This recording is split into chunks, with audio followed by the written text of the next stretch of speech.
আসসালামু আলাইকুম।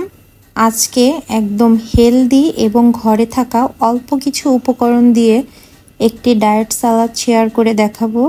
যারা এক মাসে 7 থেকে 8 কেজি ওয়েট লস করতে চাচ্ছেন তাদের জন্য রাতের খাবারে এই সালাদটি হবে একদম বেস্ট।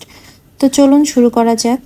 তো ফার্স্টে আমি একদম বলেছি যেহেতু যে ঘরে থাকা অল্প কিছু উপকরণে সালাদ মেক করে দেখাবো।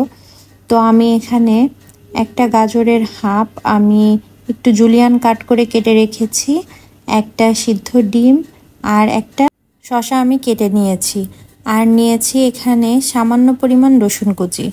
আপনারা আপনাদের পরিমাণ অনুযায়ী উপকরণগুলো বাড়িয়ে বা কমিয়ে ইউজ করতে পারেন।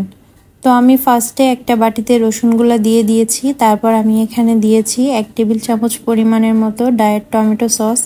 এটি কিছুই না, আপনারা জাস্ট টমেটো পিউরি হিসাবেও ইউজ করতে পারেন। তারপর আমি এখানে সামান্য একটু সরিষার তেল দিয়ে আমি উপকরণগুলোকে একটু ভালোভাবে মাখিয়ে রাখবো। অবশ্যই এটিকে একটু ভালো করে মাখিয়ে নেবেন যাতে সব উপকরণগুলোর সঙ্গে এটি ভালোভাবে মিশে যেতে পারে। দেন আমি এখন গ্রাজুয়ালি প্রত্যেকটা ইনগ্রিডিয়েন্টস এক এক করে দিয়ে দিব এবং ভালো করে মিশিয়ে নিব। তো এটি কিন্তু একদম হেলদি একটি সালাদ। যারা রাতে ভারী কোনো খাবার খেতে চান না, ভারী খাবার খাওয়া অ্যাকচুয়ালি ডায়েট চলাকালীন সময়ে উচিত নয়। তো শসা এবং গাজর আপনারা এভাবে ইউজ করতে পারেন বা খেতে পারেন।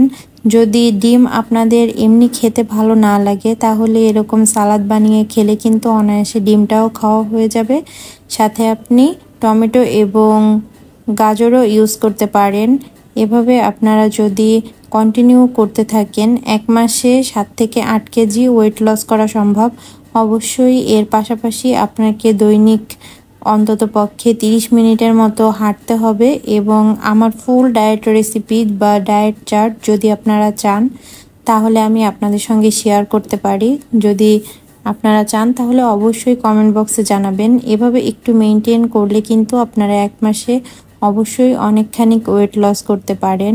তো আজকের ভিডিওটি কেমন লাগলো অবশ্যই জানাবেন এবং যদি উপকৃত হন তাহলে একটি শেয়ার করে দিবেন এবং আমার কমেন্ট বক্সে জানাতে ভুলবেন না যে রেসিপিটি আপনাদের কাছে কেমন লাগলো বা এর সঙ্গে কিছু যদি আপনারা অ্যাডও করতে চান বা কি করলে ভালো হয় তাহলে অবশ্যই আমাকে কমেন্ট করে জানাতে পারেন।